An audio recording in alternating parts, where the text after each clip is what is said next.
মিথুন রাশি বন্ধুরা, তোমাদের মৃত্যু হাওয়ান করা হচ্ছে। এই দুইজন তোমাদের 7 জন্মের শত্রু। গত 13 বছর ধরে তারা তোমার এবং তোমার পুরো পরিবারের উপর তান্ত্রিক কাজ, টোনা, টটকা আর কালো জাদু চালাচ্ছে। কিন্তু এবার তারা তাদের সীমা লঙ্ঘন করেছে আর তোমাকে ধ্বংস করার জন্য হাওয়ানে তোমার নামে আহুতি দিচ্ছে। এর মধ্যে একজন নারী আর একজন পুরুষ আছে। আজই তাদের নাম জেনে নাও, না হলে কাল অনেক দেরি হয়ে যাবে আর ব্যাপার হাত থেকে বেরিয়ে যাবে। আর এই শত্রুরা তোমাকে ধ্বংস করতে সফল হবে। তারা কোথায় থাকে, তাদের পরিচয় কি, এবার আমি তোমাকে বলবো।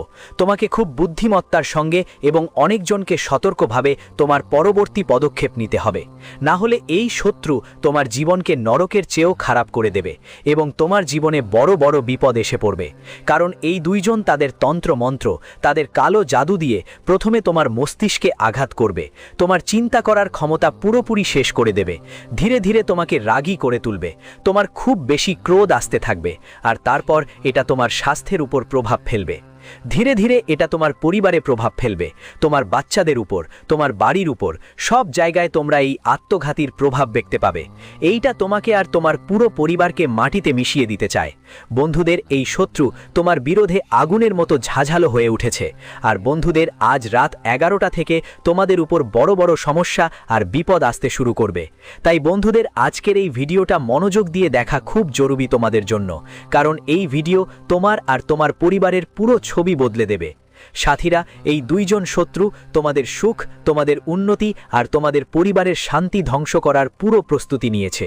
আর তোমাদের পায়ের তলায় জমিন সরে যাবে যখন তোমরা জানতে পারবে যে তোমাদের ধ্বংসের আগুন জ্বালাচ্ছে দুই শত্রু। তারা কেউ অন্য নয়, তোমাদের খুব কাছের দুজন মানুষ, একজন নারী আর একজন পুরুষ। এই দুইজন তোমাদের এই ভিডিওটা এক সেকেন্ড খেয়াল করে শোনো, কারণ আজ আমি ওই দুই ছলনাকারীর মুখ থেকে মুখোশ ছেড়ে ফেলব। আমি তোমাকে তাদের নাম, রং, চেহারা আর তাদের সেই নোংরা চাল, মনে করো ওরা দুজন, একজন মেয়ে আর একজন ছেলে, তোমার বাড়িরই লোক, তোমার সামনে নিজেরাই তোমার সবচেয়ে বড় সমর্থক হয়ে ওঠে। কিন্তু তোমার পেছনে ওরা তোমার সাফল্য দেখে এতটা ঈর্ষান্বিত যে ওদের রাতের ঘুম উড়ে গেছে। যখন তুমি নতুন কোনো কাজ শুরু করো বা তোমার বাড়িতে একটু বেশি টাকা আসে, তখন ওদের বুকের মধ্যে যেন বিষ পোতা সাপ লুকায়। ওরা তোমার পতনের জন্য অন্যদের টাকা দিয়েছে, তোমার পুরনো জামাকাপড়, তোমার চুলের মোটা মোটা খোপা আর তোমার বাড়ির বাইরে জমে থাকা মাটি নিয়ে গিয়ে ওরা ওই হবনকুণ্ডে জ্বালিয়েছে। তুমি কি খেয়াল করেছো আজকাল তোমার বাড়িতে অকারণে ঝগড়া কেন হচ্ছে? তোমার চলতে থাকা কাজগুলো হঠাৎ শেষ মুহূর্তে কেন ভেঙে পড়ে? বাড়িতে টাকা আসে কিন্তু আটকে থাকে না কেন? কারো না কারো সব সময় স্বাস্থ্যের সমস্যা কেন থাকে? আমার বন্ধুরা, এটা তোমার ভাগ্যের খারাপই নয়, এটা সেই কালো হাওয়ার ধোঁয়া যা তোমার বাড়ির বরকতকে খেয়ে ফেলছে। এই দুইজন মানুষ তোমাকে জীবিত অবস্থায় মারতে চাচ্ছে। তারা চায় তুমি পথে পথে ঘুরে বেড়াও আর তাদের সামনে হাত পাতো। তারা তোমার যখন তুমি দুঃখী হয়ে পড়ো, তখন তোমার সব দুঃখ তাদের সামনে খুলে বলো, আর তারা তোমার চোখের জল মুছে দেওয়ার অভিনয় করে, কিন্তু অন্তরে আনন্দ করে। কিন্তু এখন আর হবে না। ঈশ্বর আজ তোমার জন্য একটা ইশারা পাঠিয়েছে। যতদিন পর্যন্ত এই দুই টুকরো পোকা তোমার জীবনে থাকবে, তুমি কখনো এগোতে পারবে না। কিন্তু তোমাকে একদমই ভয় পেতে হবে না। আজ গুরুজি যে নিখুঁত এবং অতি শক্তিশালী উপায় বলেছেন, যদি তুমি সেটা করো, তাহলে তাদের সব হবন, সব করানো ফিরে এসে তাদের উপর বিদ্যুৎ হয়ে পড়বে। যে গর্তে তারা ঠেলে দিতে চাইবে, কিন্তু তারা নিজেই পুরো পরিবার নিয়ে পড়ে যাবে আর রক্তাক্ত চোখে কান্না করবে। তোমার জীবনে সেই সুখ ও সমৃদ্ধি আসবে যার জন্য তুমি অধীর আগ্রহে অপেক্ষা করেছো। ব্যবসা, চাকরি আর আটকে থাকা যে কোনো কাজে তোমাকে এত দ্রুত সাফল্য আসবে যে তোমার শত্রুরা পুড়ে ছাই হয়ে যাবে। তাহলে ওই নারী আর পুরুষটি কে, তাদের পরিচয় কি, আর সেই নির্ভুল উপায় কি, এই সব আমি তোমাকে সামনে বলে দেব। কিন্তু শর্ত শুধু একটাই, এই ভিডিওটি একদম শেষ পর্যন্ত দেখতে হবে, কারণ অসম্পূর্ণ জ্ঞান তোমার জীবনে বড় ধাক্কা দিতে পারে। বন্ধুরা, শত্রুতার সবচেয়ে ভয়ঙ্কর আর ভীতিকর ব্যাপারটা কি জানো? তুমি কি জানো শত্রুতা কখনো সেই মানুষ করে না যাকে তুমি চেনোই না, যে তোমার থেকে অনেক দূরে আছে বা যার সঙ্গে তোমার কোনো সম্পর্কই নেই? যখন কোনো অপরিচিত বা অচেনা মানুষ আমাদের উপর আঘাত করে, তখন শুধু আমাদের শরীরে চোট লাগে, আমরা সামলে উঠি। কিন্তু ভাই, শত্রুতা সব সময় সেই মানুষ করে যে তোমার থালার পাশে বসে তোমার সঙ্গে খেয়েছে, যে তোমার সুখ দুঃখে তোমার কাঁধে হাত রেখে কেঁদে অনেক বড় নাটক করেছিল। আসল শত্রু হলো সেই যে তোমার আঙ্গিনায়, তোমার যে প্রথম ভয়ঙ্কর ছায়াটা আমি দেখেছি, সেটা এমন এক মেয়ের যে তোমার বাড়িতে প্রায়ই আসে যায়। এটা কোনো দূরের আত্মীয় বা অচেনা কেউ নয়, বরং তোমার খুব কাছের পরিচিতদের মধ্যে তোমার জানা অজানা যারা তোমার একদম নিকটেই থাকে তাদেরই একজন। এর সবচেয়ে বড় চিহ্ন আজ তোমার মনে গেঁথে নাও। যখনই এটা তোমার বাড়িতে আসে তখন এর চোখ তোমার দেবালয়ের দিকে বা তোমার মুখের দিকে থাকে না, এটা সব সময় তোমার বাড়ির জিনিসপত্রকে খুব মনোযোগ দিয়ে অদ্ভুত এক দৃষ্টিতে ঘুরে দেখে। তোমার বাড়িতে যদি নতুন কোনো জিনিস আসে, তুমি নতুন কোনো কাপড় পরে বের হও, তোমার স্ত্রী নতুন কোনো গয়না পরুক, বাড়িতে নতুন কোনো গাছ লাগানো হোক, বা তোমার বাড়িতে কোনো ছোটোখাটো আনন্দের মুহূর্ত হোক, তখন তার চোখে একটা অদ্ভুত ঝিলিক আর ভয়ানক হিংসা স্পষ্ট দেখা যায়। যখন তোমার বাচ্চারা জীবনে কিছু ভালো করে, স্কুল বা চাকরিতে এগিয়ে যায়, তখন সে উপরে থেকে তো তালে তালে তালি দিয়ে অনেক খুশি হওয়ার নাটক করে, তোমার বাচ্চাদের মাথায় হাত বোলায়, কিন্তু ভিতরে ভিতরে তার রক্ত ঝলে ঝলে কয়লা হয়ে যায়। সে সহ্য করতে পারে না যে তোমার বাচ্চারা এই বাচ্চাদের থেকে কিভাবে এগিয়ে গেল। এটা তোমার মুখে অনেক মিষ্টি মিষ্টি কথা বলবে, আহা তুমি তো অনেক উন্নতি করেছ, আল্লাহ তোমাকে আরও দান করুন, তুমি তো আমাদের নিজেরই একজন, তোমার খুশিতেই আমাদের খুশি, তোমার ঘর যেন স্বর্গের মতো। কিন্তু বন্ধুরা, এর জিভে আর এর হৃদয়ের গভীরে একটা ভয়ঙ্কর বিষ লুকিয়ে আছে। যেই মুহূর্তে এটা তোমার ঘরের দরজার বাইরে পা রাখে, এর আসল আর ভয়ঙ্কর মনোভাব সামনে চলে আসে। এটা অন্য নারীদের মাঝে বসে তোমার আর তোমার পরিবারের খারাপ কথা বলে, তোমার চরিত্রে সে আঙুল তোলেই, তোমার সম্মান সমাজে মাটিতে মিশিয়ে দেওয়ার আর কোনো কসরত রাখে না। আর সবচেয়ে ভয়ানক ব্যাপার হলো বন্ধুরা, যে মেয়ে তোমার হাসি খুশি দিনগুলো ছেড়ে কবরস্থানে পরিণত করার জন্য তোমার বাড়ির বাইরে পড়ে থাকা মাটি, তোমার বা তোমার বাচ্চাদের পুরনো কাপড়, তোমার জুতোর ধুলো আর এমনকি তোমার কাঁথি থেকে পড়ে যাওয়া চুলের গুচ্ছ চুপি চুপি চুরি করে কোনো জঘন্য তান্ত্রিকের কাছে পৌঁছে দিয়েছে। এই একই মাইয়া আজ রাতে কালো হাওয়ান কুণ্ডের সামনে বসে তোমার সুখের বলি দিচ্ছে। এর একটা মাত্র লক্ষ্য আছে, তোমার বাড়ি। আমার মনে হয় স্বামী স্ত্রীর মধ্যে সবসময় ঝগড়া টক্কর চলবে না, ছোটোখাটো বিষয় নিয়ে এমন তর্কতালাপ হবে যেন অবশেষে আলাদা হয়ে যাওয়ার পরিস্থিতি সৃষ্টি হয়, আর তোমাদের বাচ্চারা কখনো উন্নতির পথে এগোতে না পারে। ওই নারী চায় তোমার বাড়ির আশীর্বাদ, তোমার বাড়ির ধান ধান্য অর্থ সবই চিরতরে বন্ধ হয়ে যাক, আর তুমি টাকা পয়সার জন্য সবাইয়ের সামনে হাত পাতো। আর বন্ধুরা, তোমাদের এখন আরও বেশি সতর্ক ও সাবধান থাকার দরকার, কারণ খুব শীঘ্রই চৈত্র নবরাত্রি শুরু হতে চলেছে। জ্যোতিষশাস্ত্র, তন্ত্রশাস্ত্র আর অঘোরবিদ্যায় এই সময়টা পুরো বছরের সবচেয়ে ঝুঁকিপূর্ণ, রহস্যময় আর শক্তিশালী সময় বলা হয় এটা। এই সময় দুই ধরনের শক্তি পুরো পূর্ণমাত্রায় থাকে, ভালোরও আর খারাপেরও। মা রানীর পৃথিবীতে আসার আগে চলতি এই সময় আর যে অন্ধকার অমাবস্যার রাত আসতে চলেছে, তখন তান্ত্রিক, অঘোরী আর কালো জাদুকররা তাদের সবচেয়ে খারাপ আর ভয়ঙ্কর শক্তি চালায়। মাঝরাতে শ্মশানে বসে তোমার ধ্বংস আর বিনাশের মন্ত্র উচ্চারণ করা হয়, তোমার ছবির ওপর লাল সিঁদুর আর লেবু কেটে রাখা হয়। আর তার ভালোই চলছে ব্যবসা, লাখ লাখ টাকার কাজ এক রাতের মধ্যে শেষ হয়ে যেতে পারে, আর একটা সুখী পরিবার ছাই হয়ে যেতে পারে। আর এই গদ্দাররা তোমার কাছেই, তোমার চারপাশে ঘুরে বেড়াচ্ছে। তারা বগলের মতো ধৈর্য ধরে বসে আছে, কখন তাদের ছোট্ট একটা সুযোগ পাবে আর তোমার ঘরে ঢুকে পড়বে। বন্ধুরা, খুব সাবধান হও, হতে পারে আগামী কিছু দিনে কেউ তোমার ঘরে কোনো মিষ্টি অজুহাত নিয়ে আসবে, কেউ মিষ্টির প্যাকেট নিয়ে, কেউ উপহার নিয়ে, বা শুধু তোমার খোঁজ খবর নেবার ছলে আজ হাজির হবে।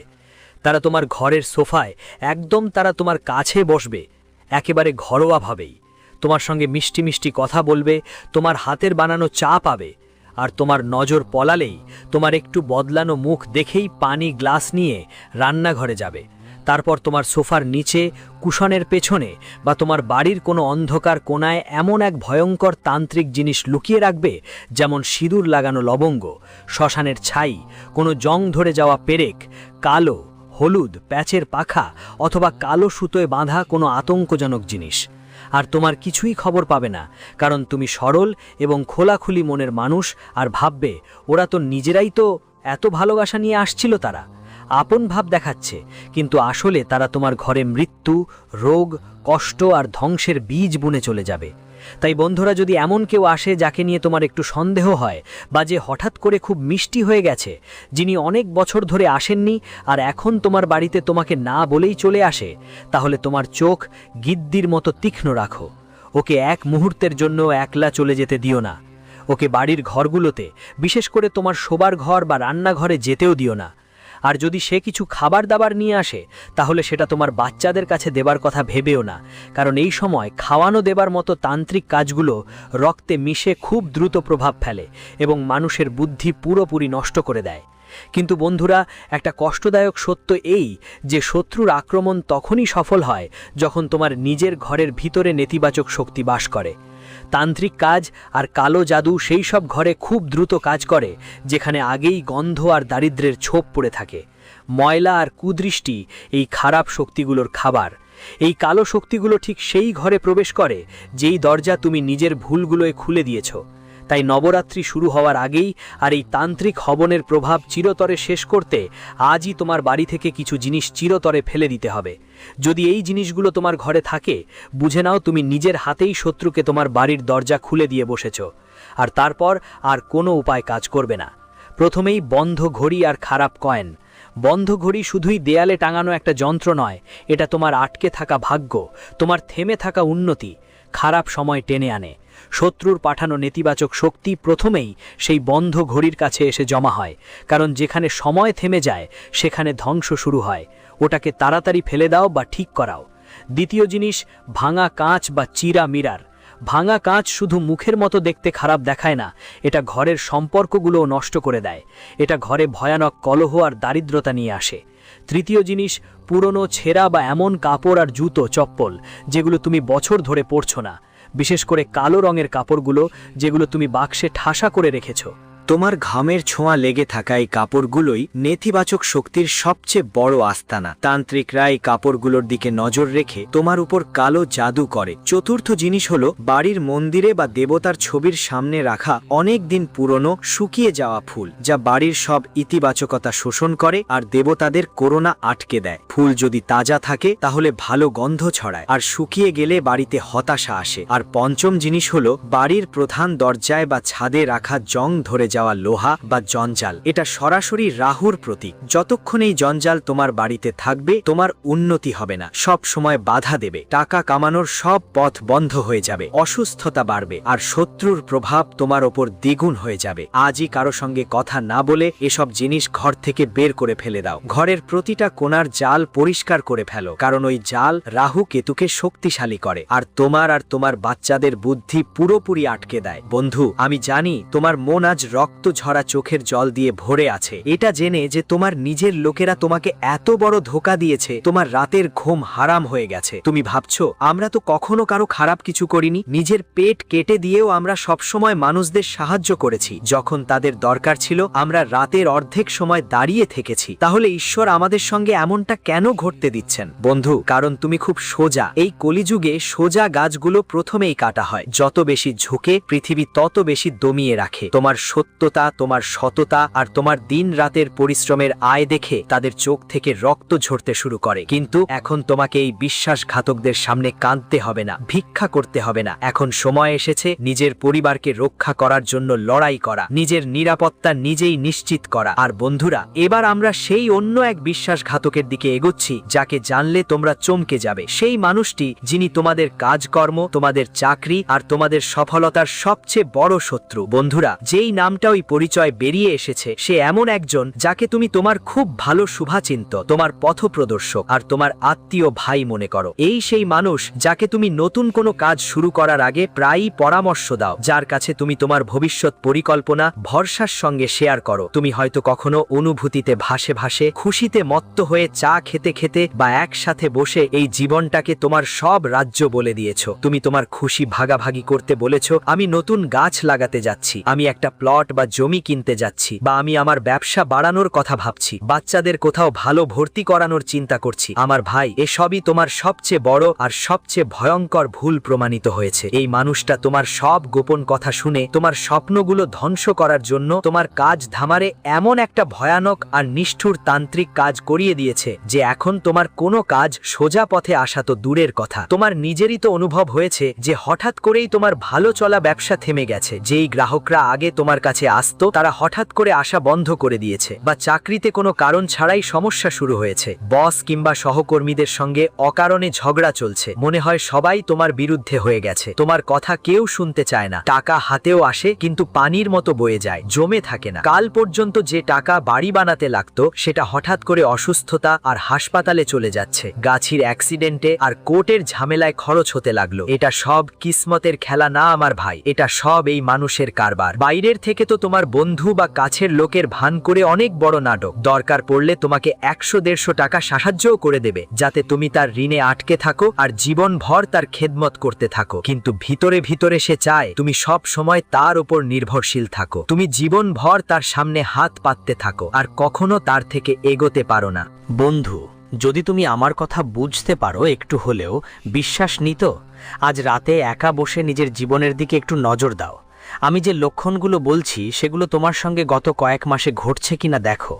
তোমার বাড়িতে কি বড় কোনো ব্যাপার না হয়েও ছোট ছোট বিষয় নিয়ে হঠাৎ করেই বিশাল ঝগড়া শুরু হয়ে যায়? এমন জায়গা যেখানে একে অপরের মুখ দেখতেও মন চায় না, কথা বলার সময় যেন চাপা কান্না ধরে থাকে। তুমি বা তোমার পরিবারের কেউ হঠাৎ অসুস্থ হয়ে পড়ছে, শরীর সবসময় দুর্বল লাগে, অলসতার মতো লাগে, কিছু করার ইচ্ছে করে না। কিন্তু যখন ডাক্তারের কাছে যাই তখন কোনো রিপোর্টে রোগ ধরা পড়ে না। ডাক্তারও বলে সব কিছুই নর্মাল আছে। তোমার বাড়ির সেই সবুজ সবুজ তুলসীর পাতাগুলো, যেগুলো তুমি প্রতিদিন জল দিয়ে চাটো, হঠাৎ করে কোনো কারণ ছাড়াই শুকিয়ে যাচ্ছে না? রান্নাঘরে বারবার দুধ ফেটে পড়ছে না? বা তাজা রান্না করা খাবার দ্রুত নষ্ট হয়ে যাচ্ছে? রাতে ঘুমের মধ্যে হঠাৎ করেই তোমার ঘুম ভেঙে যায়, যেন কেউ তোমাকে অন্ধকারে চেয়ে আছে, বা কেউ তোমার বুকের উপর ভারী বসিয়ে দিয়েছে, যার কারণে শ্বাস নিতে কষ্ট হচ্ছে? তোমার কি এমন কোনো অনুভূতি হয়? পানির কালো সাপের বা উঁচু স্থান থেকে পড়ার ভয়ঙ্কর স্বপ্ন হয় না? বাড়িতে ঢুকে একটু অদ্ভুত সিলন, চিড়চিড়ে ভাব, ভারী অনুভূতি, বা কখনো কখনো পচা মাংসের মতো অদ্ভুত গন্ধ অনুভব হয়, যা কিছুক্ষণ পর চলে যায়? যদি এর মধ্যে কিছু তোমার সাথে ঘটছে, ভাই, নিজেকে ভুল করো না। বুঝে নাও যে সেই ভয়ঙ্কর তান্ত্রিক হওনের কালো ধোঁয়া আর তার ছাই তোমার ঘরে পুরোপুরি ঢুকে পড়েছে। ওই অঘরী আর এই দুই গদ্দার মিলে তোমার জীবনকে এমন এক জীবন্ত নরকে পরিণত করতে চাচ্ছে, যেখান থেকে তুমি কখনো কোনোভাবেই বাইরে বেরোতে পারো না। ওরা তোমাকে চারিদিকে ভেঙে দিতে চায়, শারীরিকভাবে, মানসিকভাবে আর আর্থিকভাবেও। কিন্তু বন্ধু, এই ধ্বংসযজ্ঞে তোমারও একটু হলেও একটা বড় ভুল আছে। তুমি খুব সৎ আর খোলামেলা মানুষ, তোমার মনে কোনো ছল চাতুরি নেই। তুমি ভাবো, যেহেতু তুমি সবাইকে ভালোর কথা ভাবো, সবাইও তোমার জন্য ভালোর কথা ভাববে। এই সরলতা আর ভোলাপনায় তুমি তোমার সুখ, তোমার সফলতা, তোমার ভবিষ্যতের পরিকল্পনা সবাইকে খুলে বলো। কিন্তু মনে রাখো ভাই, হাসিমুখ মানেই বন্ধু নয়। যারা তোমার পিঠে হাত দেয় তারা সবসময় আশীর্বাদ দেয় না। কিছু হাত শুধু দেখে কোথায় ছুরিকাঘাত করতে হবে। আজকের এই কঠিন যুগে মানুষ তোমার দুঃখে ততটা দুঃখী হয় না যতটা তোমার ছোট্ট সুখ দেখে ঈর্ষায় পুড়ে যায়। তাই আজ থেকে মস্তিষ্কে একটা গিট বেঁধে রাখো। তোমার উন্নতি, তোমার সুখ, তোমার আয় আর ভবিষ্যতের পরিকল্পনা কখনো কারো সামনে খুলে বলো না, সেটা যতই তোমার কাছের মানুষ হোক না কেন। নজর খুব খারাপ। দেখো ভাই, কালো নজর এমন একটা জিনিস যে একদম সবুজ গাছকেও শুকিয়ে দেয়, শক্ত পাথরকেও ফাটিয়ে দেয় মাঝখান থেকে। তো তোমার বাড়ি, তোমার কোমর, শরীর আর তোমার ব্যবসা কি কোনো জিনিস? তাই তোমার ঠোঁট চেপে ধরো আর নিজের কাজে লেগে থেকো। তোমার নীরবতা তোমার সবচেয়ে বড় অস্ত্র। যতক্ষণ পর্যন্ত সাফল্যের শব্দ না আসে, ততক্ষণ তোমার পরিকল্পনা কাউকে বলো না। বাগেশ্বর দাম সরকারের অসীম কৃপায় আর গুরুজির পরিচয়ে আমি এখন তোমাকে একটা মহা উপায় বলবো, যা তোমার নবরাত্রি শুরু হবার ঠিক আগেই করতে হবে। এই উপায় এতটাই সঠিক, এতটাই শক্তিশালী আর প্রভাবশালী, যেমন তুমি এটা করবে, সেই দুষ্ট লোকটার করানো সব হবন, তার সব তান্ত্রিক কাজকর্ম, তার সব করা ধরা এক মুহূর্তে ছাই হয়ে যাবে। তার পাঠানো তীর উল্টে আবার তার নিজের বুকেই লাগবে। তার রাতের ঘুম ছুটে যাবে আর সে রক্তের অশ্রু ফেলবে। যে গর্ত সে তোমার জন্য খুঁড়েছিল, সে নিজেই পুরো পরিবারের সঙ্গে ওই গর্তেই পড়ে যাবে। ভালো করে পুরো ফুল হতে হবে। সন্ধ্যার সময় যখন সূর্য ডোবে আর দুটো বেলা মিলবে, অর্থাৎ গোধূলি বেলায়, নিজের বাড়ির প্রধান দরজার কাছে দাঁড়িয়ে থাকা। একটা পরিষ্কার মাটির প্রদীপ হলে ভালো, নতুন হলে আরও ভালো। সেই প্রদীপে 5টা কর্পূরের টিকি রেখে তার উপর 7টা লবঙ্গ দিতে হবে, আর একটু পেঁয়াজের হলুদ সর্ষে দিতে হবে। এখন চোখ বন্ধ করে নিজের ইষ্ট দেবতা বাগেশ্বর বালাজি বা মা রানীর সত্যিকারের মনে ধ্যান করতে হবে। তাদের হাতে হাত জোড় করে প্রার্থনা করতে হবে, হে প্রভু, যিনি আমার পরিবারের ওপর এই বিপদ এনেছেন তাকে আপনি দূর করুন, আমার বাড়ির সুখ ফেরত আসুক, শত্রুদের বিনাশ হোক। তারপর এই প্রদীপটা মাচিস দিয়ে জ্বালিয়ে দাও। যত তাড়াতাড়ি ধোঁয়া নুকতে শুরু করবে, কর্পূর আর লবঙ্গের ঘ্রাণ আসবে, তখনই প্রদীপটা নিয়ে পুরো চারদিকে, আওয়াজ হোক বা না হোক, তোমার ভেতরে একটা শক্তি থাকতে হবে বন্ধুরা। ধীরে ধীরে এই পবিত্র ধোঁয়া তোমার বাড়ির কোণা কোণে ছড়িয়ে পড়বে। তুমি নিজের চোখে চমৎকার ঘটনা দেখতে পাবে। নিজেই অনুভব করবে যে বাড়ির বাতাস, যা আগে ভারী লাগছিল, হঠাৎ করে হালকা হয়ে যাচ্ছে। তোমার মাথার ভার, কাঁধের ব্যথা আর বাড়ির চাপ সব মুছে যাচ্ছে।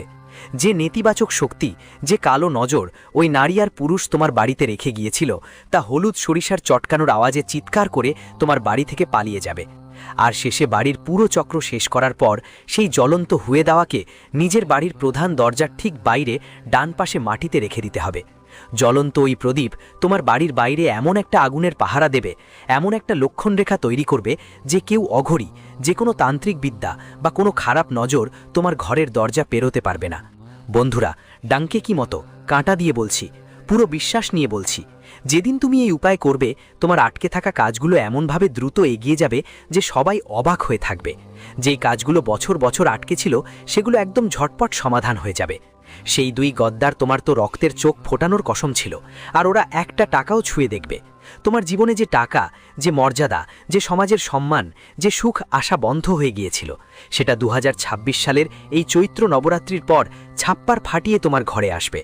লক্ষ্মী নিজেই তোমার বাড়ির পথ খুঁজে খুঁজে এসে পৌঁছাবে। তাই নিজের মন থেকে সব ভয় দূরে ফেলে দাও আর ঈশ্বরের উপর পুরো বিশ্বাস রাখো। হার মানো না, কারণ ঈশ্বর কখনো তার সত্যি ভক্তদের কষ্ট দেয় না। যদি তোমারও মনে হয় হ্যাঁ আমার সাথেও এমন হয়েছে, আমার ঘরে কলহ হয়েছে, আমার কাজ অনেক বড়, তাই এই যন্ত্রণা তোমার ভেতরে চেপে ধরে রাখো না। কমেন্ট বক্সে ভয় না পেয়ে লজ্জা ছাড়া নিজের কথা লেখো, তোমার যন্ত্রণা শেয়ার করো, আর পুরো বিশ্বাস আর প্রাণ শক্তি নিয়ে 3 বার জয় মাতাদি বা জয় বাগেশ্বর ধাম বা জয় বজরংবলী লিখতে ভুলবে না। তোমার একটা কমেন্ট তোমার বিশ্বাসের ছাপ। ভিডিওতে লাইক করতে ভুলিও না, কারণ এটা শুধু একটা ভিডিও না, এটা তোমার আর তোমার পরিবারের জীবনের রক্ষার ব্যাপার। এটা সত্যের জয়ের ব্যাপার। ঈশ্বর তোমার বাড়িটাকে সবসময় সুখে ভরে রাখুক। সুখে থেকো, সতর্ক থেকো আর নিরাপদে থেকো।